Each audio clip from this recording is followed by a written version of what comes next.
नमस्कार बच्चों, मैं डॉक्टर सुलता बरगोत्या आपका वेलकम करती हूँ इस केमिस्ट्री की क्लास में। और हम पढ़ रहे थे स्टीरियो केमिस्ट्री।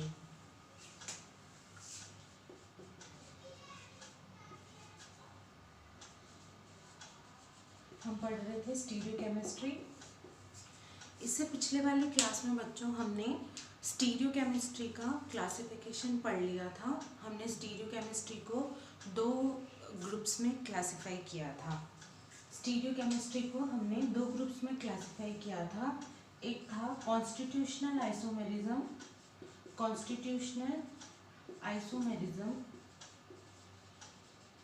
और एक हमने क्लासिफाई किया था स्टीरियो आइसोमेरिज्म।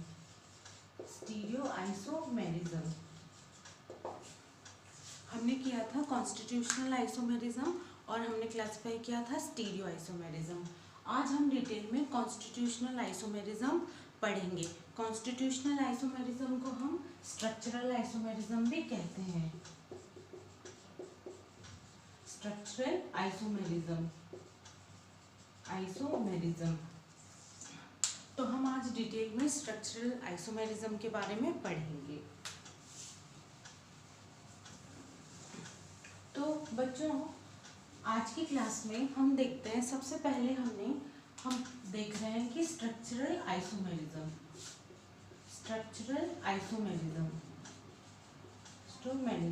इसके हमने 6 पार्ट्स क्लासिफाई किए थे। 1 2 3 4 5 and 6। सबसे पहले हमने देखा था चेन आइसोमेरिज्म। उसके बाद हमने देखा था पोजीशन आइसोमेरिज्म। उसके बाद हमने पढ़ा था functional isomerism, ring chain isomerism,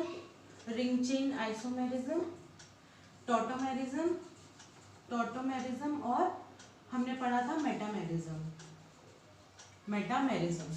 तो हमने स्ट्रक्चरल आइसोमेरिज्म को, यानी स्ट्रक्चरल आइसोमेरिज्म वो होता है जिसमें खाली मॉलिक्यूलर फार्मूला सेम रहता है, लेकिन जो मॉलिक्यूलर फार्मूला सेम रहता है लेकिन आइसोमर्स जो हैं वो अपनी फिजिकल और केमिकल प्रॉपर्टीज से डिफर करते हों और उनकी स्ट्रक्चर में डिफरेंस हो, यानी एक जगह बॉन्ड ब्रेकिंग और मेकिंग की वजह से उनके स्ट्रक्चर में डिफरेंस आ जाए, लेकिन उनका बेस मॉलिक्यूलर फार्मूला जो है वो सेम रहे। तो इसी कंटिन्यूएशन में हम सबसे पहले पढ़ेंगे चेन आइसोमेरिज्म। हम पढ़ रहे हैं सबसे पहले स्ट्रक्चरल आइसोमेरिज्म का क्लासिफिकेशन। उसमें हम सबसे पहले पढ़ते हैं चेन आइसोमेरिज्म। बच्चों, चेन आइसोमेरिज्म क्या होता है? चेन आइसोमेरिज्म वो होता है जिसमें जो कार्बन जो मेन बेस चेन लेंथ है वो सेम रहती है, लेकिन उनकी जो स्ट्रक्चर है, कार्बन की जो चेन लेंथ है वो उसका स्ट्रक्चर डिफर करता हो, यानी मॉलिक्यूलर फार्मूला सेम रहेगा लेकिन कार्बन की चेन लेंथ जो है वो वेरी करते रहेगी। जैसे मैं आपको सबसे फर्स्ट एग्जांपल एन ब्यूटेन का देती हूँ। मान लीजिए हमारे पास 4 कार्बन की चेन लेंथ है, इसको हम लिखते हैं एन ब्यूटेन। हमारे पास 4 कार्बन की चेन लेंथ है, तो यानी अगर इसका मॉलिक्यूलर फार्मूला मैं लिखूं तो यहाँ H3 H2 यानी हमारे पास है C4NH10। 4 कार्बन है और हमारे पास हाइड्रोजन है 10, यानी 10 हाइड्रोजन है। ये हमारा बेस मॉलिक्यूलर फार्मूला हो गया। तो हमें मॉलिक्यूलर फार्मूला सेम रखना है, लेकिन हमें जो कार्बन की चेन लेंथ है वो हमें वेरी करनी है। तो मान लीजिए यहाँ पे हमारे पास 4 कार्बन है। अगर मैं इस 4 कार्बन को ही रिफॉर्म करके मैं ऐसे लिखूं तो हमारे पास देखिए 3 9 और 1 6, यानी यहाँ पे भी हमारे पास जो बेस मॉलिक्यूलर फार्मूला है वो है C4H10। तो इस तरह के आइसोमेरिज्म को हम कहेंगे चेन आइसोमेरिज्म, जहाँ पे जो कार्बन की जो मॉलिक्यूलर फार्मूला है वो तो सेम है, लेकिन कार्बन की जो चेन है वो वेरी कर रही है स्ट्रक्चरल वे में। एक और एग्जांपल मैं एक और एग्जांपल मैं डिस्कस करती हूँ आपके साथ, जिसमें हम लेते हैं एन पेंटेन का एग्जांपल। हमारे पास है एन पेंटेन। एन पेंटेन हमारे पास यहाँ है 5 कार्बन। 5 कार्बन को मैं रिफॉर्म करके लिख रही हूँ। अब यहाँ पे है 5 कार्बन, यहाँ पे मैं इसको रिफॉर्म करके 4 कार्बन में लिख रही हूँ, और मैं इसको अटैच, जो 5वां कार्बन है उसको मैं रिफॉर्म करके अटैच करके मैं लिख रही हूँ सेकंड पोजीशन पे। तो यहाँ पर जो मेन चेन है वो 5 कार्बन की है, यहाँ पे जो मेन चेन है वो 4 कार्बन की है, और हमारे पास जो 5th कार्बन है वो हो गया हमारे पास सेकंड पोजीशन पे। तो ऐसा स्ट्रक्चर जिसमें एक कार्बन 3 कार्बन से अगर अटैच्ड हो तो उसको कहेंगे हम आइसोपेंटेन। अब मैं इसको रिफॉर्म करके मैं 3 कार्बन के फॉर्म में लिख रही हूँ। हमारे पास मेन चेन है 3 वाली, यानी 3 कार्बन की मेन चेन है, और मैं एक्स्ट्रा जो 2 कार्बन है हमारे पास उनको जोड़ रही हूँ ऊपर और नीचे। यानी ऐसा कार्बन जहाँ पे एक कार्बन 4 कार्बन से अटैच्ड हो उसको हम कहते हैं नियोपेंटेन। ठीक है बच्चों, नियोपेंटेन।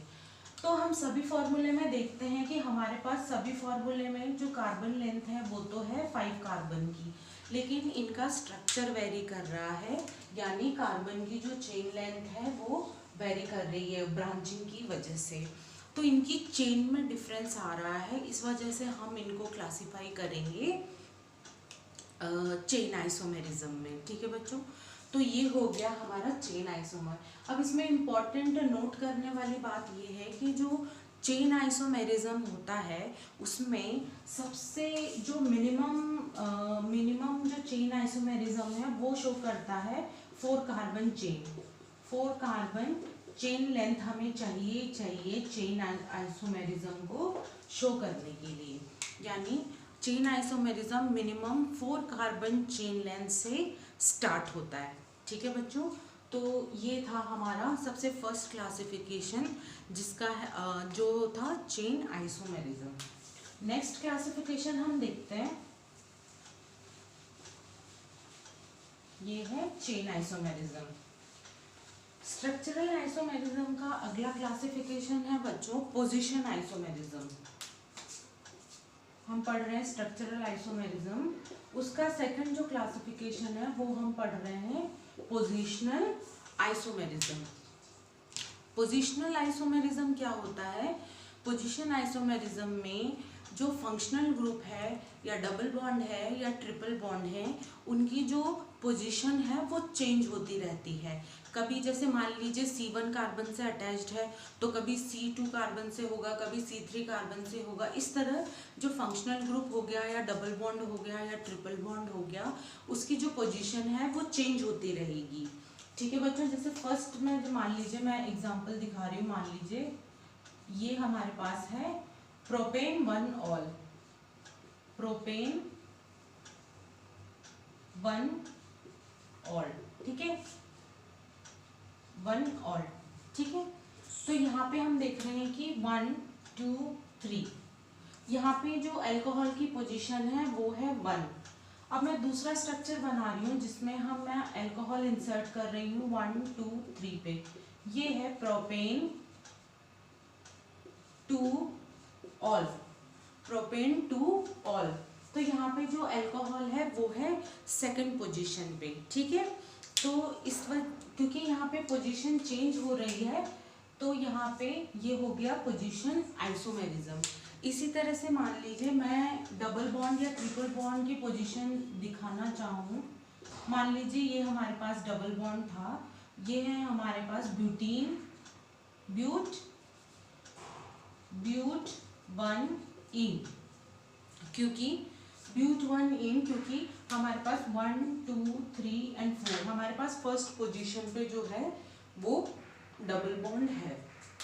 अगर इसी कार्बन को जो है मैं सेकंड पोजीशन, इसी डबल बॉन्ड को मैं सेकंड पोजीशन पे इंसर्ट कर दूं तो ये हमारे पास हो जाएगा ब्यूट 2 इन। ठीक है, तो हमारे पास हो जाएगा ब्यूट-टू-ईन। तो क्योंकि फंक्शनल ग्रुप हो गया हमारे पास, यहाँ जैसे फंक्शनल ग्रुप हो गया या हमारे पास डबल बॉन्ड हो गया, तो इनकी जो पोजीशन है वो कार्बन चेन लेंथ में पोजीशन में फ़र्क आ रहा है। तो इस पोजीशन की वजह से हम कहेंगे इनको पोजीशन आइसोमेर। अब इनमें इम्पॉर्टेंट कुछ पॉइंट्स हैं वो मैं आपको बता देती हूँ कि आपको पोजीशन आइसोमेरिज्म के दौरान ये बात ध्यान रखनी है कि आपको फंक्शनल ग्रुप जो भी आप चेंज कर रहे हो, फंक्शनल ग्रुप जो भी आप चेंज कर रहे हो, उनका फंक्शनल ग्रुप पोजीशन चेंज करने के दौरान चेंज नहीं होना चाहिए। मैं दोबारा रिपीट करती हूँ कि मान लीजिए अगर आप कोई फंक्शनल ग्रुप फर्स्ट पोजीशन पे है, उसको पोजीशन आइसोमर बनाने के लिए उसको आप सेकंड पोजीशन पे लेके जा रहे हैं, तो ऐसा ना हो कि फर्स्ट पोजीशन से लेके जाते वक्त सेकंड पोजीशन में आते आते उसका है जो फंक्शनल ग्रुप चेंज हो जाए। तो इसका फर्स्ट नोटिंग पॉइंट ये है कि functional group should not be changed during isomerism. ठीक है, इसको मैं एक्सप्लेन करती हूँ। जैसे हमारे पास इसको मैं एक्सप्लेन करती हूँ एग्जांपल के साथ। जैसे कि देखिए हमारे पास एक एल्डिहाइड ग्रुप है, हमारे पास एक एल्डिहाइड ग्रुप है यहाँ पे। ठीक है, तो ये एल्डिहाइड ग्रुप जो था वो फर्स्ट कार्बन पे था, ये सेकंड है, ये थर्ड है और ये फोर्थ है। तो एल्डिहाइड ग्रुप है, एक टर्मिनल जो है कार्बन के ऊपर है। अब मैं मान लीजिए इस एल्डिहाइड ग्रुप को अगर मैं बीच में इंसर्ट कर दूं, मान लीजिए मैंने इसको सेकंड पोजीशन पे इंसर्ट किया, मान लीजिए मैंने इसको सेकंड पोजीशन पे इंसर्ट कर दिया, 1 2 3 एंड 4, सेकंड पोजीशन पे इंसर्ट करते ही ये एक कीटोनिक ग्रुप में चेंज हो गया, तो हमें ऐसा बिल्कुल भी नहीं करना है कि अगर पोजीशन चेंज करते वक्त हमारा जो है फंक्शनल ग्रुप ही चेंज हो जाए। तो इस बात का हमें बहुत ही इम्पोर्टेंट ध्यान रखना है। तो जो ऐसे फंक्शनल ग्रुप जो टर्मिनल फंक्शनल ग्रुप होते हैं, जो हमेशा फंक्शनल ग्रुप खाली टर्मिनल पोजीशन पे ही रहते हैं, तो उनको हम इंटरनली जो है कंपनसेट नहीं कर सकते। तो ऐसे functional group position isomerism show नहीं करेंगे। जैसे इनमें से कुछ मैं लिख देती हूँ। जैसे हमारे पास है एल्डिहाइड ग्रुप, जैसे हमारे पास है एसिडिक ग्रुप, जैसे हमारे पास है साइनाइड ग्रुप। ठीक है बच्चों, तो ये कुछ टर्मिनल फंक्शनल ग्रुप है जो खाली फर्स्ट पोजीशन पे ही लगेंगे। अगर बीच में कहीं लग गए तो वो है क्या, पोजीशन आइसोमेरिज्म शो नहीं करेंगे। तो हमें विशेष बात का ध्यान रखना है कि हमें पोजीशन चेंज करते वक्त फंक्शनल ग्रुप का चेंज ना हो। सेकंड पॉइंट ध्यान रखने वाली बात ये है कि मान लीजिए हमारे पास कोई ऐसा एग्जाम्पल आता है जिसमें ऑर्थो मेटा या पैरा जो है पूछता है कि ऑर्थो मेटा एंड पैरा कौन सा आइसोमेरिज्म शो करता है।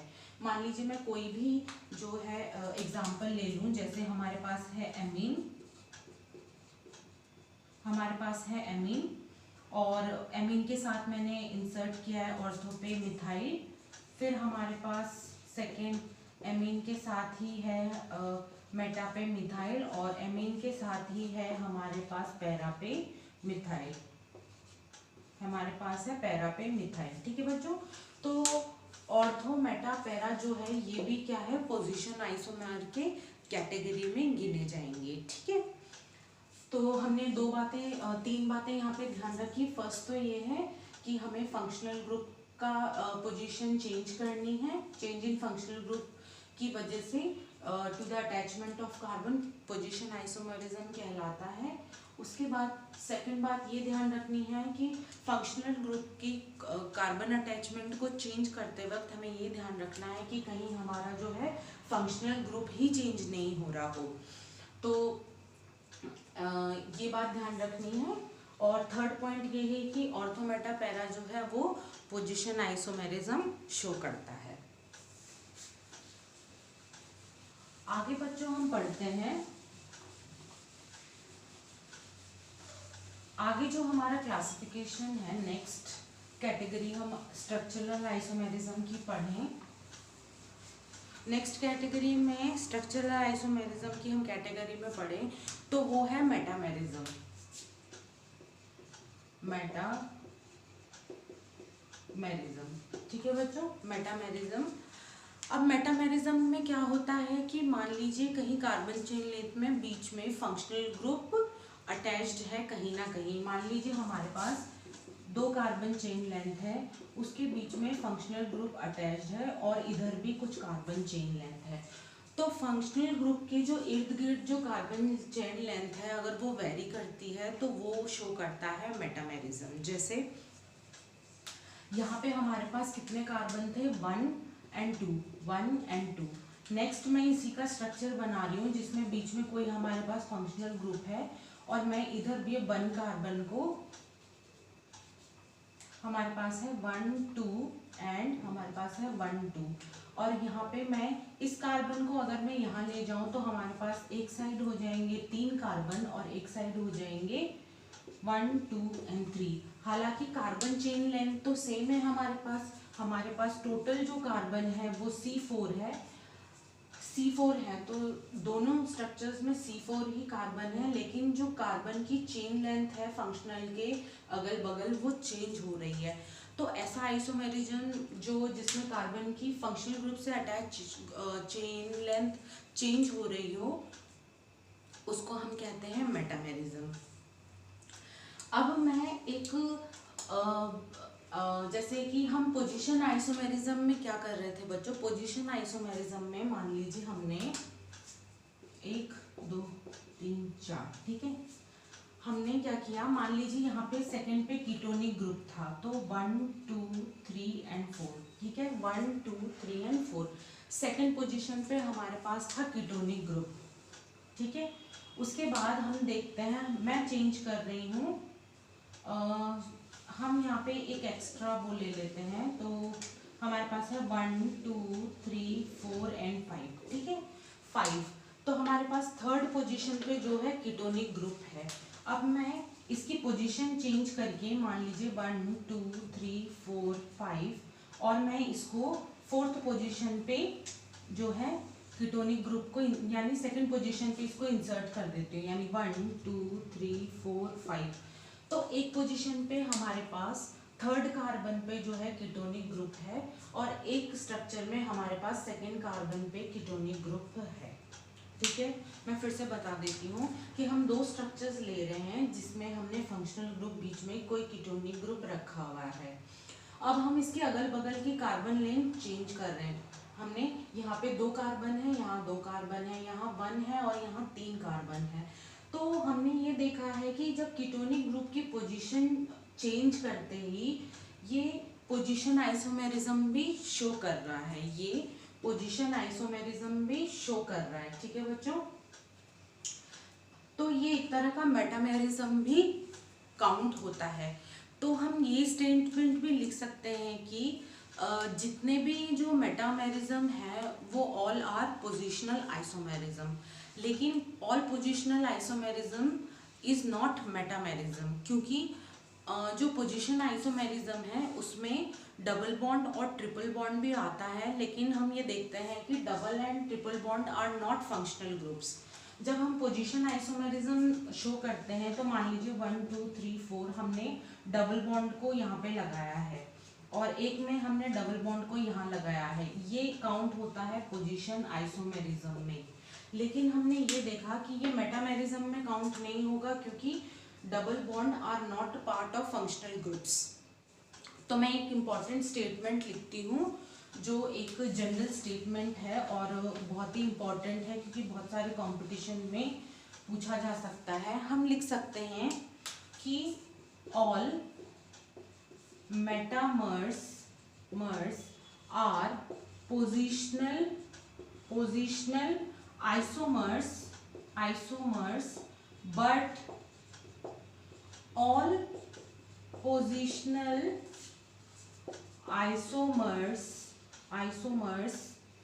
isomers are not metamers. ठीक है बच्चों, तो ये हमारे 3 आइसोमेरिज्म थे। आगे हम पढ़ेंगे टॉटोमेरिज्म और ring chain isomerism. Thank you.